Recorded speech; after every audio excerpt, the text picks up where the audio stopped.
All right. Good evening, everyone. My name is Bartek Stardai. I'm the Director of Housing Initiatives for the City of Kingston. Welcome to everyone in City Hall and also to everyone on Zoom. The Kingston Business Park was established in the 1990s. It's 107 acres. The original intent of the business park was to attract industrial uses, so light manufacturing uses. And so the city, the business park currently has two tenants, Community Manufacturing Solutions and Howmet. I think the intent of this is to figure out what do we do with the rest of the space? Can it be used for something else? Can it be used for housing? Can it be used for other mixed use commercial concepts? And so that is the intent of this business park study, is to determine whether we could take the business park in another direction to meet the needs of Kingstonians. So with that, I'd like to introduce Ian from Borough Happold. Ian, can you take it away? Thank you, Bartek.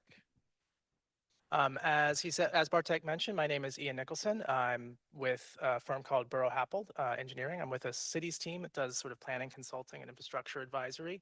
I happen to live here in Kingston, so I am local.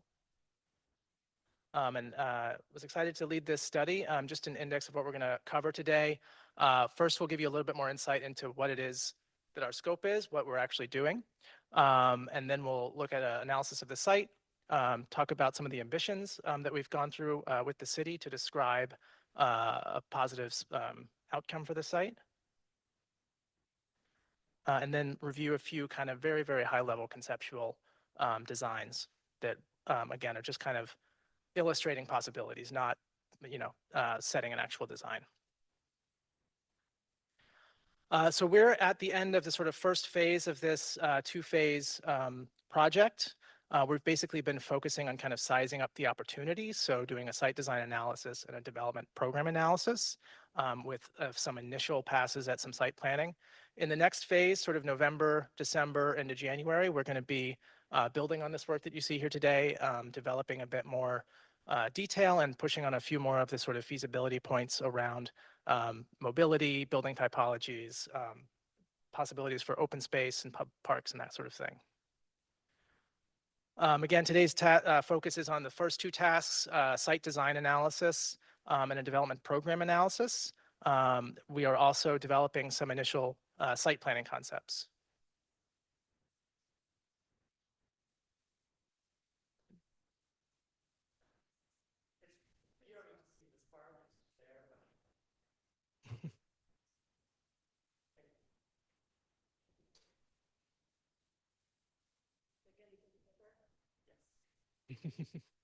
Yeah, we don't need to read this text necessarily.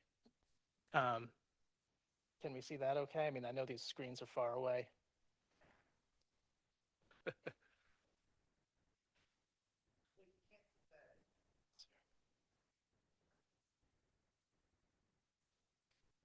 So I can try to zoom in a little bit.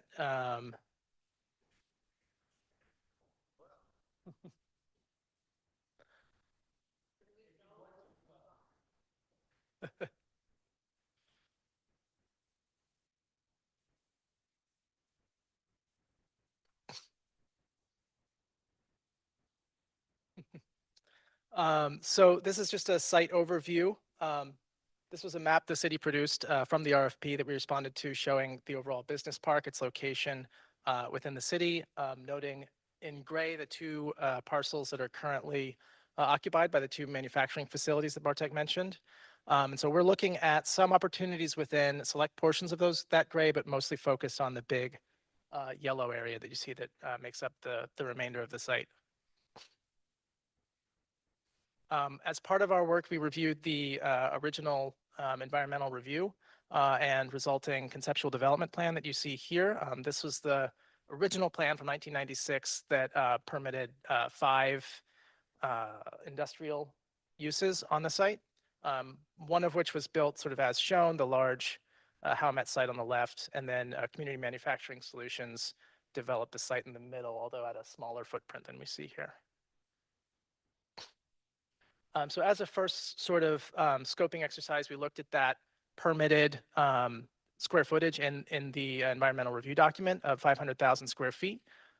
We observed that around 150,000 has been built so far, leaving about 344 as a sort of baseline reference. So as part of this process, the city would necessarily have to perform a new environmental review. And so this basically is a starting point, but it's not something that we're necessarily tied to one way or the other. Some additional context, the city of Kingston set a goal to approve 1,000 new housing units by 2029, which is driving this study to see if what the possibility for housing is on this site. And of course, the new form-based zoning code was passed about a year ago and tends to create new walkable neighborhoods. In terms of that housing pipeline, there are a number of different projects in various stages of permitting and one actually under construction. Around the city. The one under construction is the Golden Hill site at the bottom left, somewhat similar to the business park site. It is up on a hill. It's a redevelopment of a former jail, and it broke ground just a few weeks ago. Additional projects, most people have probably heard of this Kingstonian project that's been tied up in litigation for years in the Stockade District. There's a 615 Broadway project, which is in planning approvals right now. The Housing Authority is just started working on this Penn Court project to add 50 units to a campus there. They're recently, couple weeks ago, announced a study to look at potential for a large number of units at Garrick Drive, behind where the sort of condos were half completed. And then there's also a vacant lot owned by the Kingston City Land Bank just down the hill from this site on 3rd Avenue that's being studied for potential residential development. So some of the ambitions that we will elaborate on later include preserving nature. We acknowledge that this is still a highly wooded site, despite the disturbance from the 2 industrial sites. Integrating community, the site is at the top of a hill, but we don't want to create a sort of dead-end cul-de-sac neighborhood. We want this to work with the surrounding urban fabric and be an integral part of Kingston. Looking at program and typology mix to make sure that the uses and forms on the hill provide a diversity of opportunities for people to live. Mobility shifts to try to maximize to the extent possible, non-vehicular ways of accessing and getting to and from and around the site, as well as future-proofing, so building in climate sustainability and resilience. So we'll look at the site, quick urban analysis. Here we are in the city of Kingston. As you can see, the site's footprint is actually quite large and occupies the good chunk of this area just northeast of the Rondout and just northwest of the Ponkaki neighborhood. It's positioned on a fairly sizable hill, an elevated ridge overlooking the Hudson River. Some ecological features. There is a decent chunk of contiguous forest here that provides crest and ledge habitat. There are areas of known importance for bats. There's a couple of small wetlands on the site, both a more natural one on the northwest corner, as well as essentially the stormwater retention area behind Howmet. No part of the site is in the floodplain. And interestingly, there seem to be some cavities in the bedrock. They're all at least 40 feet deep, so they don't imply any complications to structural foundations of the buildings that are being anticipated here, but were a subject of a lot of controversy back in the original environmental review due to the caves at the bottom of the hill. Sure. Is this?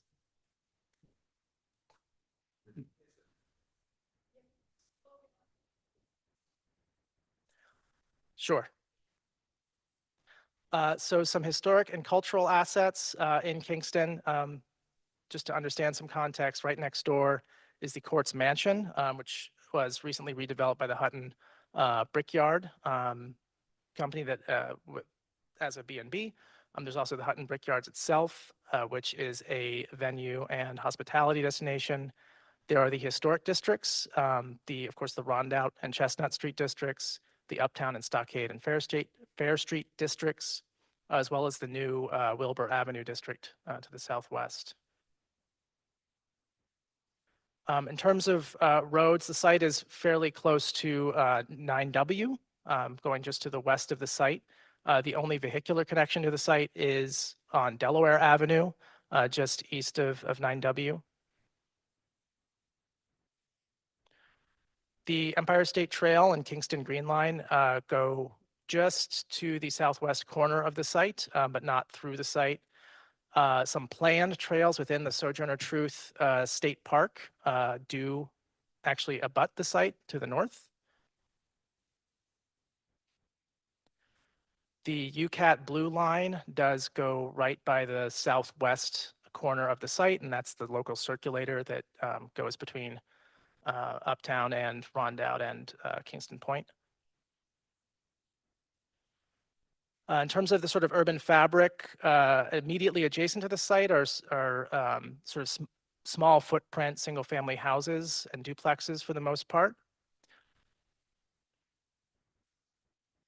The immediate zoning to the south in the new zoning code is the T4 transect, which provides for fairly sort of dense suburban style forms. To the west is primarily the T3 neighborhood and T3 large lot zones, which provide for a bit more of an open suburban residential form. So zooming into the site itself, we got a drone up there, so you're able to take some aerial photos. Again, you can tell, obviously, it's very, still pretty densely forested. The existing development is fairly well hidden behind this dense forest cover. You can see it peeking through on the bottom right there. And when you get high enough, you do have fairly impressive views out over Ponkaki, the lighthouse, the river. From the ground, we observed the forest canopy is quite dense in most areas with a very clear understory. Not a lot of not a lot of invasives sort of around.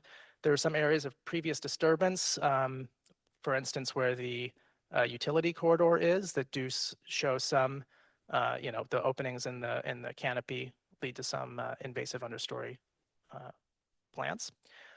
To the southeast corner of the site is the Nost Caves, where it was a mine originally, and was a mushroom production facility early in the 20th century, but has been vacant since then.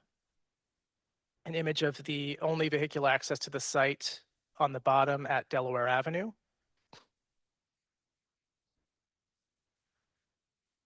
In terms of the ownership, so we see the site in bold here, the utility corridor dotted through some additional city-owned parcels in blue that are adjacent.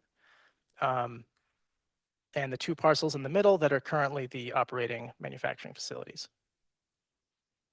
In our study, we take these facilities to be maintained. No, we're not proposing to remove or redevelop those facilities. The existing land use to the north is the state park. To the west is residential. To the southeast is residential. To the south is elementary school and the local park. And then going off to the west is more of a commercial corridor on Delaware leading to Broadway. And of course, all of the river and the recreational facilities at Kingston Point. Topography, so the slopes are quite steep, especially along the eastern side of the site. They're essentially cliffs at a lot of moments.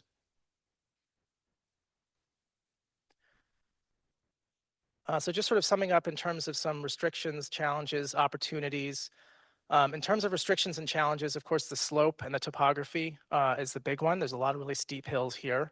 Of course, the dense forest cover poses a challenge and a restriction. We don't want to go in and just be clear cutting the forest. There's a couple of wetlands that need to be respected and maintained. The topography creates challenges not only with the development itself, but also with the access in terms of getting people up the hill. And then also because of that, there are missing connections with the surroundings currently.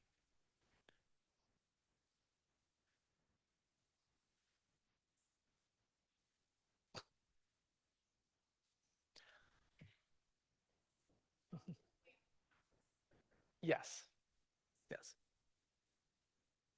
If you wanted to take a close look at these slides, after this is on the city's YouTube, this will be on the city's YouTube channel, so you can take a close look at each slide. Yeah.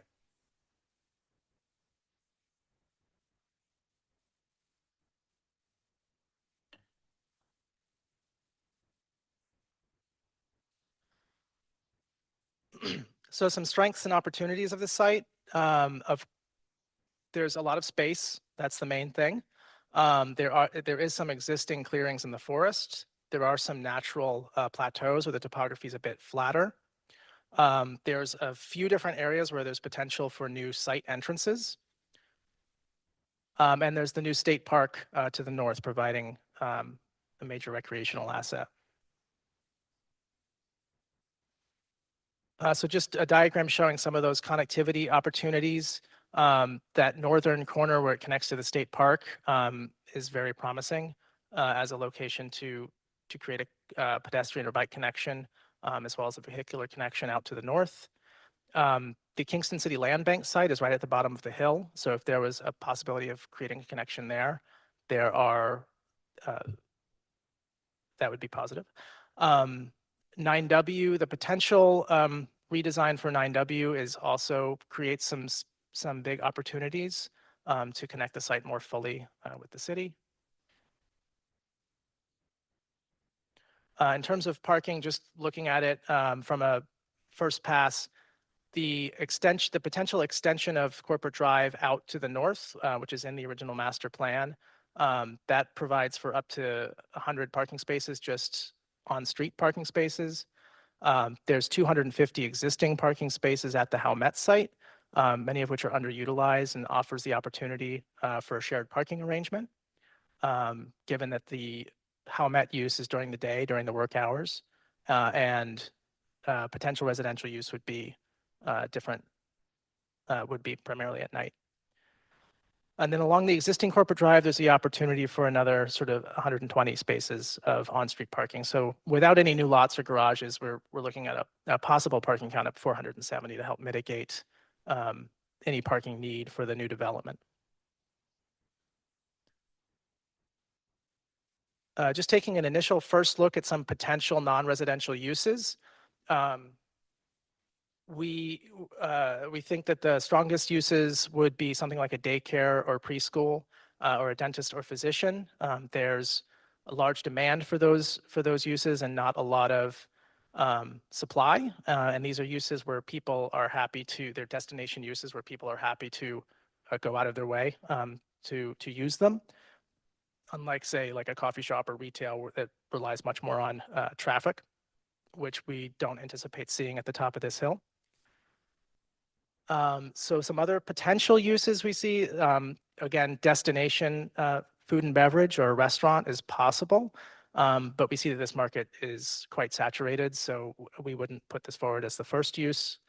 And then sort of work from home or co-working or like a live-work arrangement may also be useful. Again, we would see this as more of an opportunity for designing the units rather than doing like a co-working space, which there are a couple in Kingston.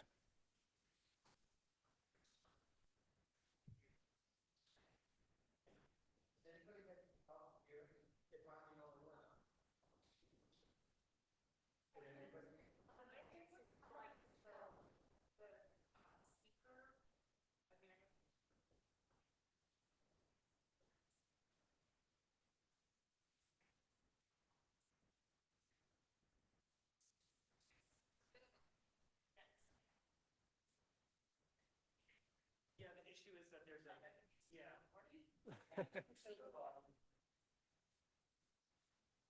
Is it is it is it is it easier to hear me like this? This is better? Does Does this still pick up on the microphone? Can we tell?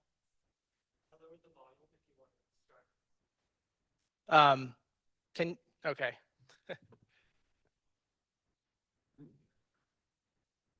Okay, so can you hear me better if I just project instead of, okay.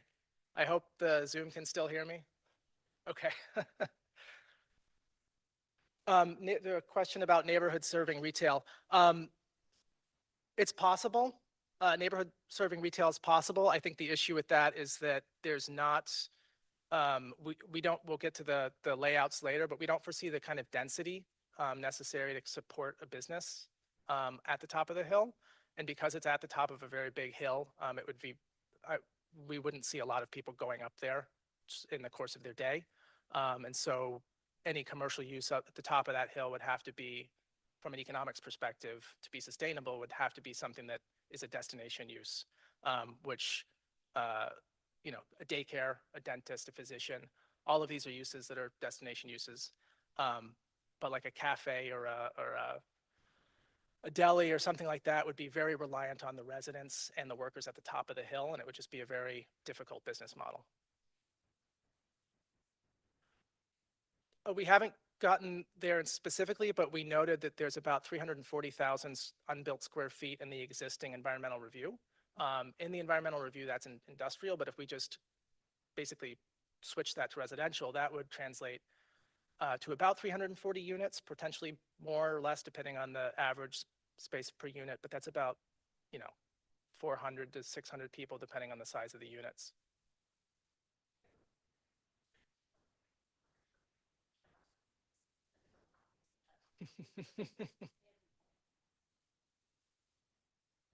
It would be difficult.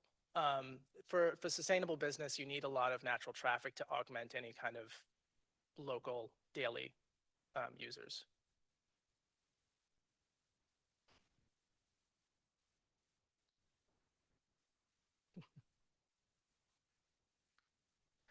So just a quick scale comparison just to understand the size of the site. So here it is overlaid on Uptown. You see it's actually quite a bit bigger than Uptown, at least the sort of commercial district. There's also a very large redevelopment in Tarrytown. It's roughly the same size as this sort of post-industrial waterfront redevelopment. And I'll just go through these kind of quick, but just to understand some of the other projects that our design team had worked on in the past, and beginning to envision some of the other typologies that we might get inspiration from.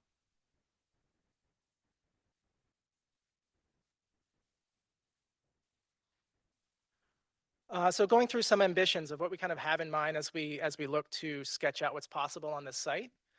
Again, I mentioned these five: preserving nature, integrating with the community, program and typology mix, a mobility shift, and future proofing.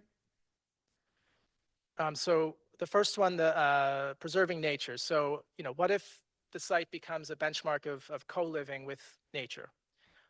So some sort of action plan points that we could kind of guide what we look to sketch out here. Utilizing existing infrastructure and minimizing new infrastructure. Using typologies that have a smaller impact on the natural terrain. Maximizing the forest footprint. So using smart urban structure in order to minimize the footprint of the intervention. Of course, avoiding using foreign species. So working with a natural planting palette as much as possible. Improving the biodiversity of the site. So in addition to simply conserving what's there, there's a possibility of doing nature inclusive design that helps enhance the function of the site.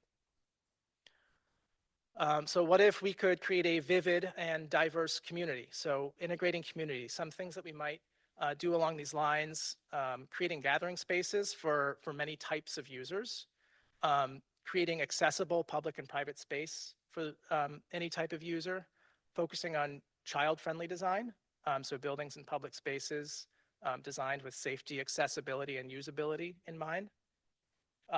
Vibrant commercial spaces inside the bigger buildings, places where communities can meet and integrate. And of course, high quality, affordable housing units that become an integral part of the whole. What if we could mix typologies from a big spectrum and create a very mixed neighborhood? So looking at, not just doing apartment units or single family houses, but sort of maximizing a typology mix to address the diverse needs of a diverse group of people. A layout and a typologies that can live next to the industrial units. So doing everything necessary that can allow that development to coexist. Providing strategic amenities, again, such as perhaps a dentist or a daycare or other type spaces strategically located. Creating vibrant public spaces, and perhaps integrating live work spaces as well. What if we could introduce a zero carbon mobility strategy? So looking to leverage shared parking solutions, creating a pedestrian friendly neighborhood and creating a bike friendly neighborhood, as well as kind of looking at delivery and logistics, taking into consideration new technologies and new demands along those fronts. And what if we could design a neighborhood that can be climate proof for the next 100 years? Looking at water in particular, maximizing rainwater penetration in the ground, fewer impervious surfaces, roofs that can collect water, embedding renewable energy sources and looking at passive energy design, and using smart material selections, so recycled or nature-based materials and sustainable building techniques. So, so now we're going to just kind of take a look at some design concepts. Now, these are extremely high level and first pass just to start to imagine what's possible on the site. This isn't getting built tomorrow, so we're just kind of sketching out what we see as possible. So some potential organizing concepts for the site, of course, the existing road in the site, Corporate Drive, that provides access to the two functioning manufacturing facilities. In the original master plan, that is taken all the way up to the northern end of the site and connected to Ulster Avenue. And so we see, one potential site organizing concept is to kind of concentrate as much development as possible on that spine to minimize the amount of infrastructure investment required. Another site organizing concept would be branches, so kind of starting with that spine and branching out. And then mosaic as well, of sort of identifying sort of key spots and figuring out how to connect them. The branches would be dead ends. They wouldn't necessarily have to be cul-de-sacs. Oh, not like a, understood. But they wouldn't connect out to the site. It would be no exit. You would have either a cul-de-sac or you would have a street that loops around.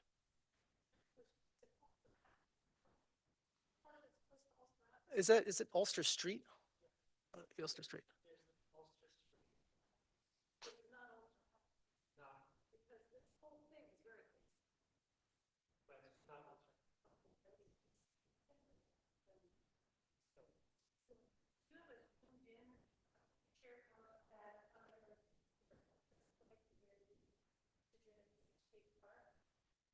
Sure. I think that might be.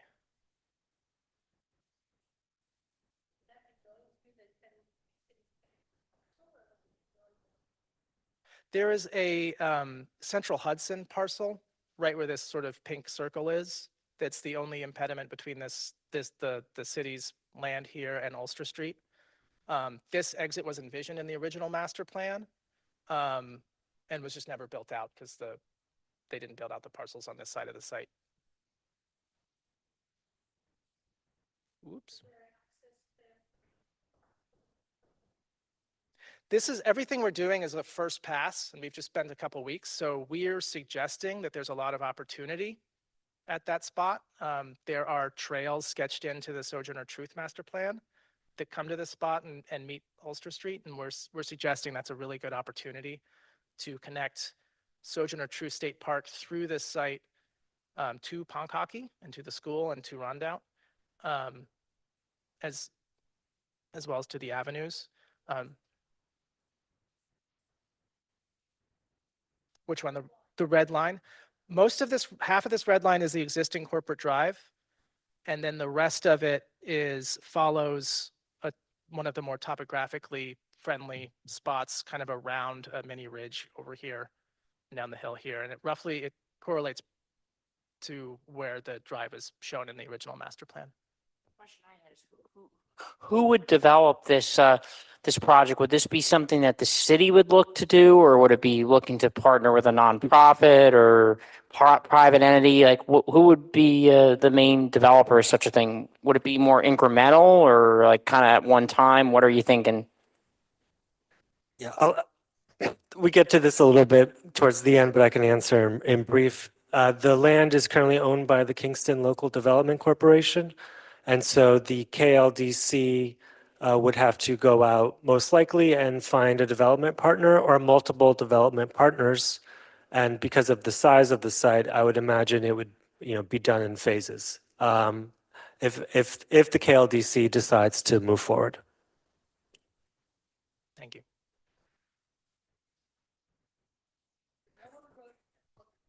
So the question is the only road Corporate Drive? And the answer is correct. Right now, the only access is Corporate Drive, but as Ian mentioned, there is a possibility to finish Corporate Drive so it connects north to Ulster Street. Yep.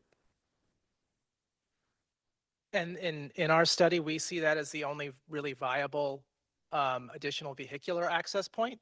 But we also see some potential additional pedestrian access points at the bottom right, where it kind of goes past the Kingston Caves into the Honkhonky. The parcel abuts a sliver of right-of-way and actually an existing driveway stub here. So there's quite a steep hill, but a potential for a pedestrian connection. Similarly, there's this potential for an additional pedestrian connection to the avenues via Pulaski Street and a switchback or stair up this western side of the site, pretty close to where CMS currently is.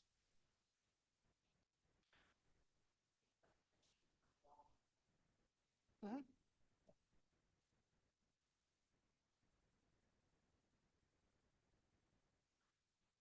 Okay, so to step through an analysis of the site. So here's the site in a 3D view with the topography modeled. We're using the publicly available contour lines, which are accurate to 2 feet, which is quite good. Ran a program to do a slope analysis, and you can see kind of in red are the particularly steep areas. The areas in green and yellow are the areas that are kind of developable, basically. Graying out some of the existing areas that we were not planning to disturb. Showing that new road finishing off to the north, showing the existing utility corridor. Just a quick diagram of when we filter through out to show the next diagram on buildable area, we're looking at 5% slope is easy to develop. Up to 20% slope is possible, but there are some additional challenges. And we also filtered out any small areas, so we need at least a 50-foot circle to develop anything meaningful. So given those filters, we end up with this diagram of kind of buildable areas given the existing topography. And of course, we want to work with the existing topography as much as possible, because once we start doing large grading projects, we end up, really increasing the amount of disturbance that the site goes through. We took a small setback from those existing properties to make sure we weren't butting up too close to them. And we end up with this, basically showing sort of areas of opportunity that, at least from a sort of topographical perspective, have potential to be developed.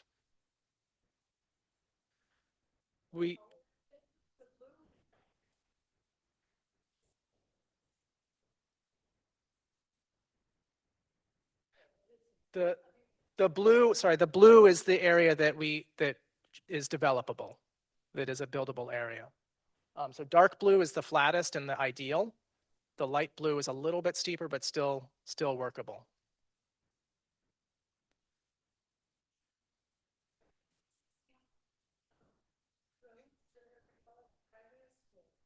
Most of them are. The only part that's not existing is from this spot, if you can see that out.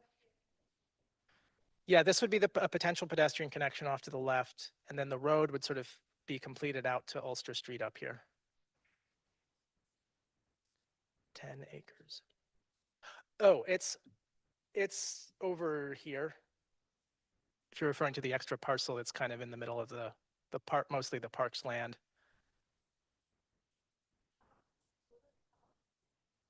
They're this sort of gray diagonal sort of cut through here. So we're not developing. We're cutting that out of our developable area. Yes, that is this big empty parcel up here.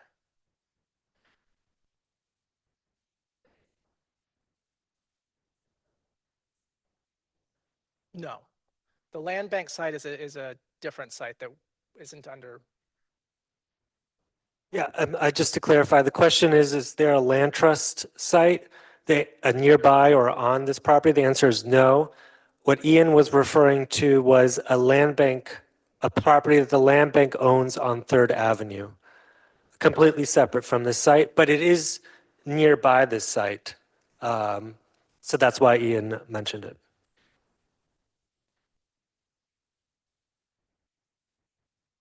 It is not part of the land bank site is not part of the rail trail. Yeah. Yeah. And to the question about neighborhood serving retail, again, the land banks, we find this land bank site to be an important piece of context because this is a much more viable place to put neighborhood serving retail. So a cafe or a newsstand or deli or whatnot, that site would, I think, be a lot more viable. It would be able to attract traffic from outside the neighborhood as well as serve the neighborhood itself and any land bank residents, or sorry, business park residents. Yes, we would see that as a key pedestrian connection to connect the land bank site up the hill to the business park.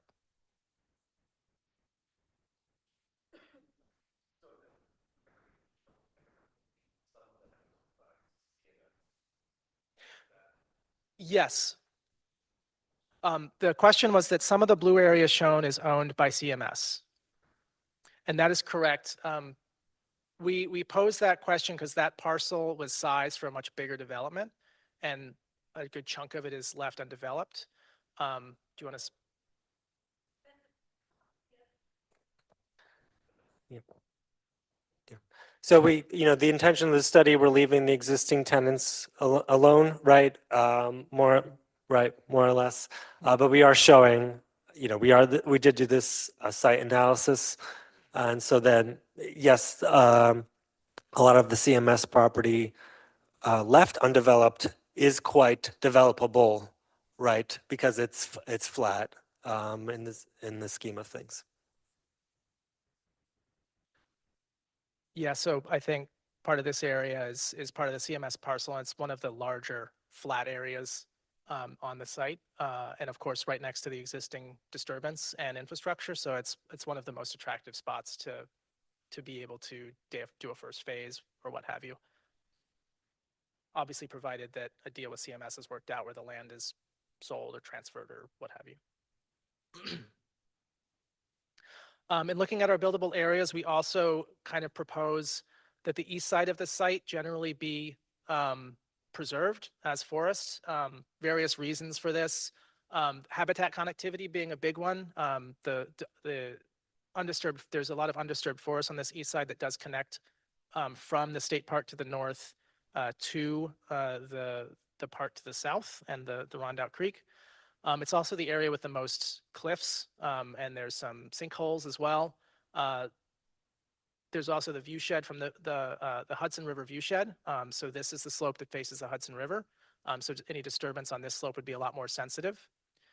And there's some, I mentioned the potholes and steep cliffs, so there's some safety concerns and developability concerns on this side. Actually, I have a diagram on that. It's the very last slide, so I will show that. The buffer generally is just, I think it's 100 feet just offset from the parcel boundaries in the existing. This is bigger than the existing buffer, yes. And also with the new zoning code, This would be developed under the Conservation Village Plan, which would require 50% of the site to be set aside as a T1N district. So just kind of setting this east side of the site aside helps get quite a good chunk of that taken care of. Yes, that would be sort of, yeah, in a rezoning of this entire site, that part would be zoned T1N is what we're suggesting. Just to clarify, T1N means T1 natural, open Right. space. Quick diagram, I probably could have pulled this diagram up in our last conversation, but quick diagram of the proposed or possible connections to the surroundings. You see the vehicular connection to the north, of course, which also coincides with a sort of pedestrian connection to the trails in the park. We're also suggesting a pedestrian trail loop around the site, both as an amenity for the residents, but also to effectively extend the trail network from the state park and more effectively connect it to the Ponkaki neighborhood and the Avenues neighborhood. And in orange, you see a sort of proposed branches, essentially, that would connect a lot of these buildable areas without extending beyond the site.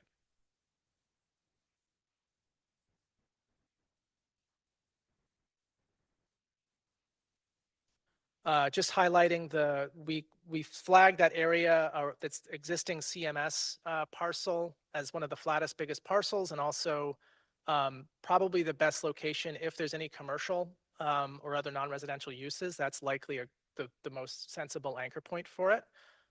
So we kind of flagged that as the sort of mixed use spot. And its connection down the hill to the land bank's potential development site, we see as a really key connection here as well. Okay, so just building out a little bit more detail on each of those development frameworks. So looking at densifying the spine. So again, this is just like a quick sketch essentially, but just looking at developing either houses or row houses or something along the spine. What we're showing here is kind of a row of duplexes or row houses, and we're getting around 64 units. Now this could be denser, so even with just sticking to the existing or completed spine, we think it's probably feasible to fill out most, if not all, of that 340 square feet without branching out at all. So just as a sort of first phase or first pass look at the potential density here. Here it is in plan view.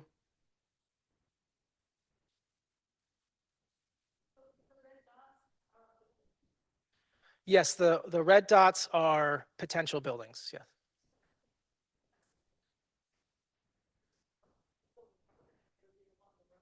Yes, this conceptual framework proposes finishing the road out to Ulster Street, and in doing so, also lining that road with development, sort of row house scale density development.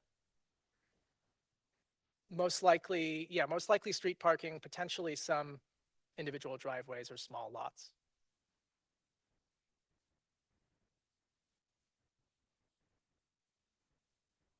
Again, extremely first pass, just looking at kind of how the topography interacts with some of these buildings laid out on the road. So then the second framework, creating branching clusters at the terraces. So taking that buildable area diagram and kind of simplifying it and narrowing it down, we kind of see these sort of biggest, most promising clusters scattered around the site. Then we look at kind of creating the sort of developable rings to line them, and then connecting them all with branch roads, obviously as few roads as possible. Zoom in on that for a second. And so this is just showing kind of a maximum build out. We don't necessarily propose doing all of this, but just showing the extent of what's possible. We essentially see one branch to the east that has a large cluster close in and a smaller, more distant cluster. And then we see a large branch road to the west and south that's larger and contains kind of a larger number of clusters and series.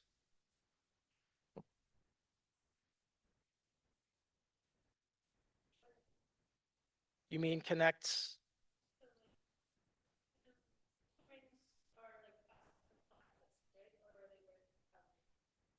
Yes, the blue rings sort of outline the potential clusters.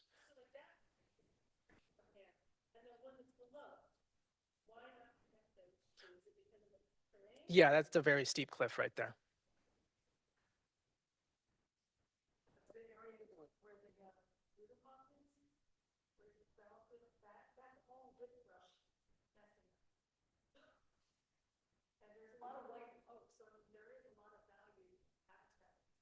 Hmm.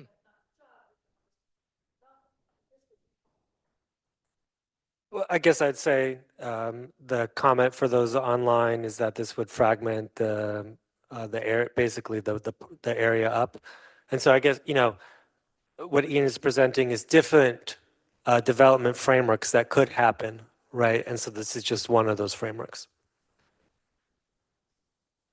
Understood.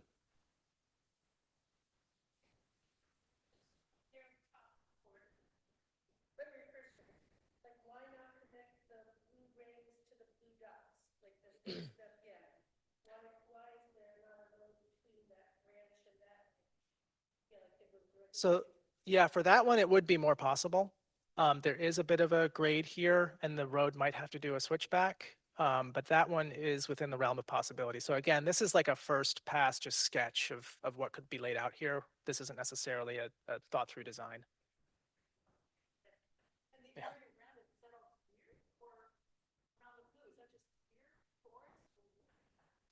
No, we're just simplifying the graphic of the site so we can see through the trees. Yeah, we're not proposing to clear cut the site. So just to sort of zoom in on this cluster concept, and again, this is just kind of a concept, but the idea in creating these clusters is to provide this sort of development area around what becomes, the sort of shared public space. So the units can have access both out to the forest, but then also inward to a more, curated space that's perhaps small parking lots, landscaping, perhaps some playgrounds, grilling space, etc. Just that concept in a section view. So this is just kind of a diagram of what that looks like in 3D if you apply a few different typologies to the different clusters. And these are somewhat random. They're just an illustration of the concept, but starting to imagine that these branch roads come through and you develop these little clusters that create these sort of communities. They would mostly be, we haven't quite got, that'll be a lot of our next phase of work, but we would be looking, I think, mostly at T3 and T4.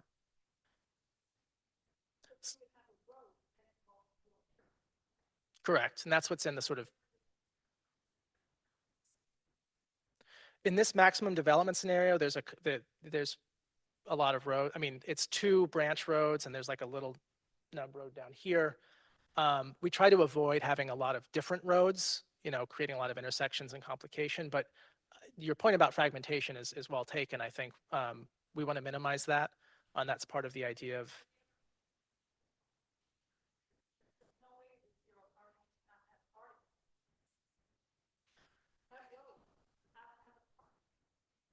Yeah, that's part of why we're emphasizing the multiple pedestrian connections that are possible, just to try to minimize that as much as we possibly can. Yeah, I mean, right, the comment is in order to access the site, you need a car. And I think that's especially true right now. I mean, the corporate drive going up to the business park doesn't even have a sidewalk right now, right? So really the only option is to drive. But I think this is the emphasis, part of the emphasis here is on mobility.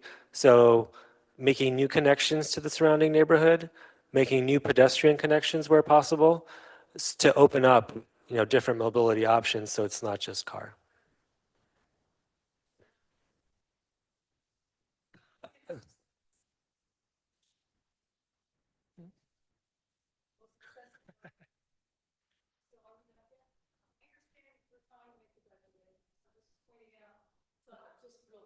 I mean, I think the comment is, you'll have to repeat the comment to the people on Zoom. But we have the business park. It was already established, right? The city and other levels of government spent a lot of money getting infrastructure, building that road.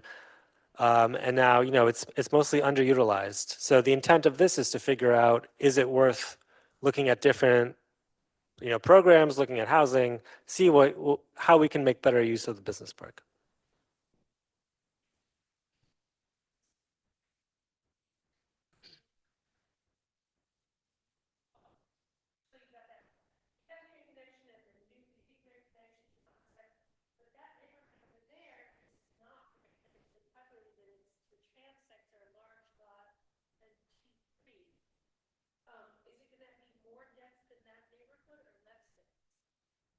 Um, it's hard to answer because it depends on how you draw at least half the site has to be set aside as T1N, which means it's not developed. You mean?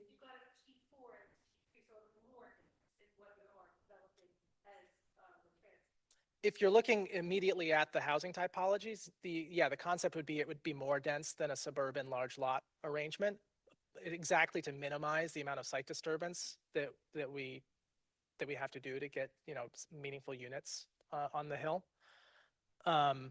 So everything we're seeing here, there's a hard height limit of 35 feet. So that's 3.5 stories, 4 stories if you work with the topography a little bit. So we're not talking about big mixed use apartment buildings. I think in any of these, biggest thing we're looking at is, like a sixplex or something like that.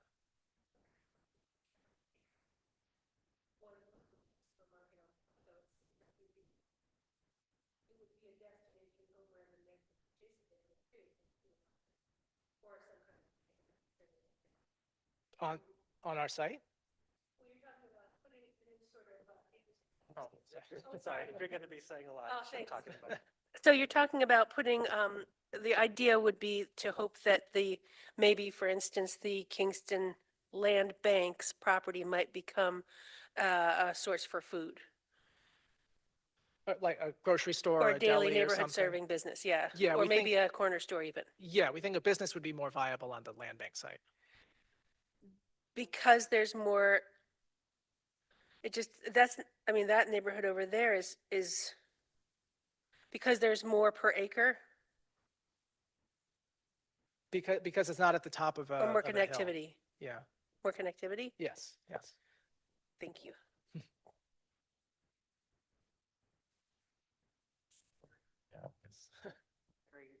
Very quick question. How far away is the Kingston Land Trust site that you're talking about for the potential, neighborhood, daily, kind of trips business? Like how far of a walk or bike ride would that be for someone? It's just to clarify, it's the land bank's site, not the land trust. And it's just, it's 1 to 2 minute, I don't know, 3-minute walk. What would you say, Ian? I mean, it depends. Depending on the connectivity. Yeah, depending on the connectivity that gets built out and where you are on the land, on the business park site. If we're looking at these pink units here, they would just walk down the hill and they'd be there. But if you're, one of the units over here, it would be, a longer walk. I don't know, 8 minutes, depending on, lots of things.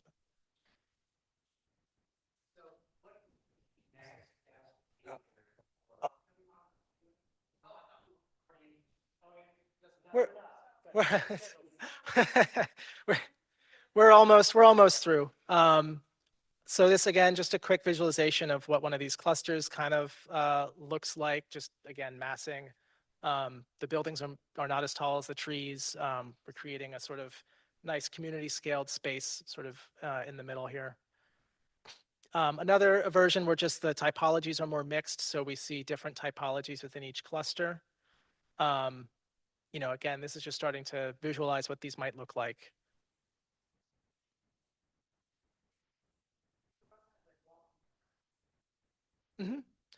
Yeah, the branch roads, the question was whether they'd be walking paths. The branch roads would most likely have sidewalks. And we also suggest a pedestrian like hiking loop around the site, separate from the road infrastructure. Just a suggestion, but we think that, that increases the value of the site for, natural recreation, extending the park trail system down. Just seeing the mixed typology branches in plan view. Quick visualization of it. Quick overview of those frameworks. So the densifying the spine framework of sort of building units along an extended corporate drive is not mutually exclusive with the branching clusters. You could do both. I think with either, you do have the possibility of meeting that sort of 340,000 square feet. And with both, you have the possibility of doubling it. So we think just from a pure sort of topographical and utilities infrastructure point of view, there's a possibility of hosting 300, 600 units here. So then obviously the question becomes, how many units do you want here? And there's lots of, yes, just from a pure site capacity point of view. In terms of the buffer area, we did sort of map that out just to get us first glimpse. The original buffer area is the dense line. The original limits of site disturbance is the less dense line. And so, given our analysis of the topography, we would say that the city, in redoing the environmental analysis, would probably want to redraw these lines. I think this entire square at the top right would probably be better left undeveloped as that sort of east half of the site, connectivity to the park. So redistributing some of that disturbance elsewhere, and otherwise just kind of queuing more closely to these sort of buildable areas rather than that kind of just 100-foot offset. So that is the last slide. So I'm happy to open up further. You had a question. So the question is, where do we go from here? So Borough Happold is the city's consultant on this project, and they are about halfway through. And so basically towards the end of their work, they will create one or two development frameworks. And then the Kingston Local Development Corporation, which actually owns the business park, would have to decide, is this worth moving forward with? Do we need more input, more study before we make a decision about moving forward? Should we leave it as is? Or are we ready? Should we go find a development partner to actually help us realize this vision? So that's up to the Kingston Local Development Corporation as the owner of the site. Yep. But this as Ian mentioned at the beginning, this study will be complete early next year. And so the KLDC, might be able to make a decision in terms of any next steps as early as late winter or spring. Keep in mind, any development here would likely be done in phases over a very long period of time, given the type of site this is. Gladly. Just for people online. Okay, so will there be an environmental impact study? That's one question. I have another question too. And my other question is, what about like sewage services? Is it all, is that all in place? You'd have to add all that. So there was, as you know, an original environmental impact seeker study done in the 90s. That study assumed that the only use happening on the site would be, large industrial light manufacturing types of uses. So that whole study would have to be redone based on the new kind of intent or program on the site. Because that original study assumed that there would not be any residential or general commercial uses on the site. So it would all have to be redone. There's infrastructure on the site that serves the current commercial tenants. Obviously, that would have to be relooked at to see whether it meets the needs of residential tenants that would all have to be reviewed as part of that environmental study. Yep. The existing utilities on site seem to be fairly robust. So as a first pass, we feel that the existing water, sewer, gas, et cetera, is in place and can be connected to and extended. So when the business park was built, it was very controversial because it was in the middle of a forest. It's basically a big clearing in a forest. And so some of us were glad that it just stopped. But I just want to mention that there is a forest of white oaks in the southwest part of the thing that you want to develop. So that's why I'm really concerned that there would be an environmental impact study, because there is some land there that there's also with Rush's Nest, they're under threat. And the other issue I have is that, there's only one road. So if you're going to put in 300 to 600 units, I just can't imagine the traffic unless you do the corridor plan, where it goes up to Ulster. Yeah, we would suggest to meet the maximum density of the site, you would have to do the connection. You'd have up to do the Ulster. corridor because, Yes. that just seems Can't like a be big different. problem. Yeah. And it's very isolated from the rest of the city. So to me, the idea of a green development, it's challenging. Thank you. Do I know where the monoliths are? I know where one of them is. Yeah.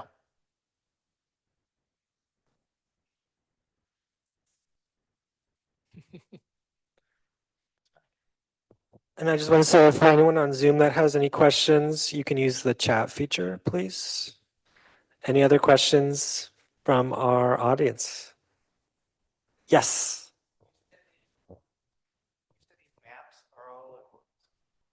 You said these maps are all available on the Kingston website now? And that would be this presentation? Yep, it will be on the city's YouTube channel right after this. Yep.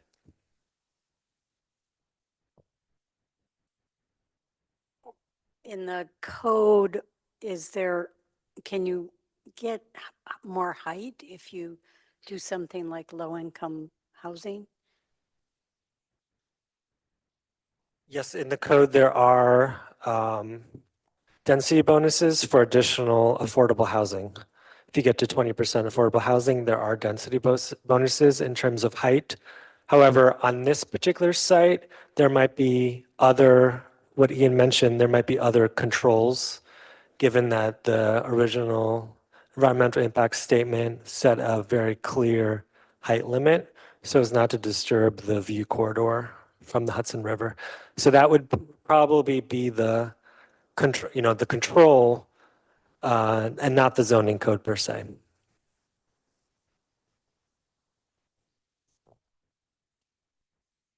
Yeah, I'm sorry.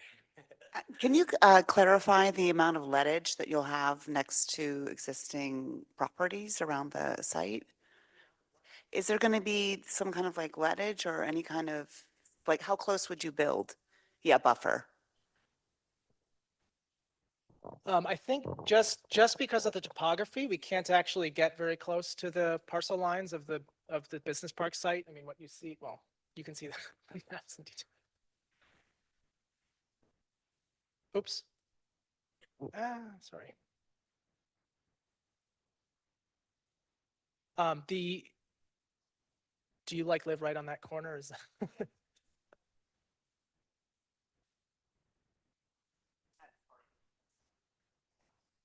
this one? Oh, okay. Yeah, I mean, to the east of your house is a pretty steep hills. So yeah, the closest would be this cluster here. The existing, if depending on where the environmental review goes, if there's a decision to stick with the existing buffer zone, then this cluster either wouldn't be developed or it would be shifted upwards. But you wouldn't, I guess our concern is that you wouldn't be trying to come, there's no plan for a road to come in what is it, western side of the. No, we don't really see any particularly viable options for a vehicular roadway to navigate the topography along the western edge. There's a couple of possibilities, but they're really not ideal. So we're definitely recommending to stick with the the original plan of coming up the north here to Ulster Street.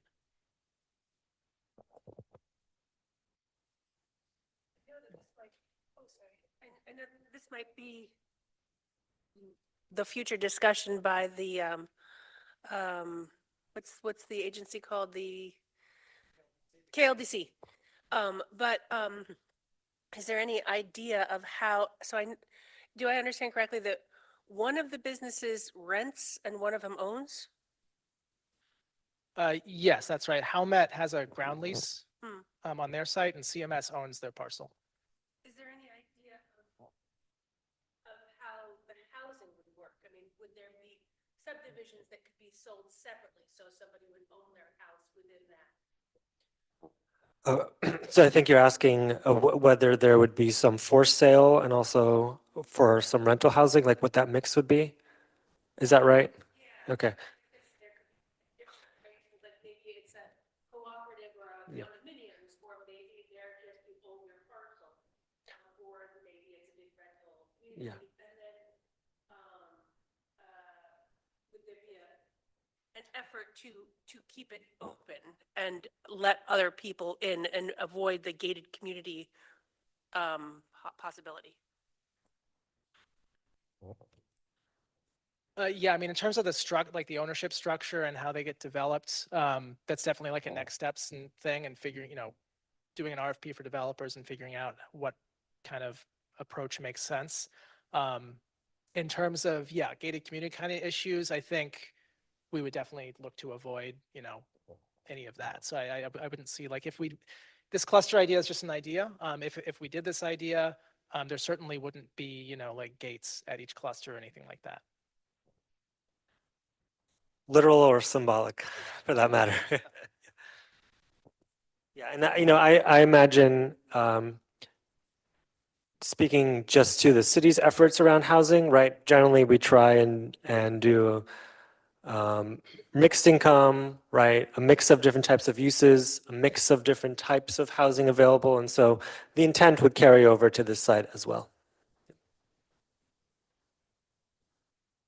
Any final questions? Yep. So now would it be, you showed the plan A and plan B, the plan A, if I recall right, is the spine and B is the clusters. And now would you be limited to either one of those plans, or could both exist, or just one? Yeah, both of these are just concepts that we kind of are sketching out to imagine what's possible on the site. You could do both of these concepts, you could do at the same time if you wanted to maximize density. You wouldn't have to do either of these concepts. We have a whole second phase that we're going to look at kind of building this out. But then, exactly how it gets built out, basically we're going to recommend a kind of approach to how to lay out the zoning under the conservation village plan. And then, developer respondents would have their own ideas about design and layout and all that stuff. And that's a long way in the future. And speaking of that, I mean, that would also speak to the neighborhood serving retail commercial issue. I think we're raising kind of feasibility concerns, market feasibility concerns, but at the end of the day, we'll lay out the zoning. And we probably recommend that it would be the -0, like the open version of the transects, to make sure that if developers see a market potential for commercial uses, they're not precluded from doing it. All right. Thank you, everyone, for attending. And thank you also for everyone on Zoom. And thank you, Ian, for being here tonight. Yeah, Thank you. Good night. everybody.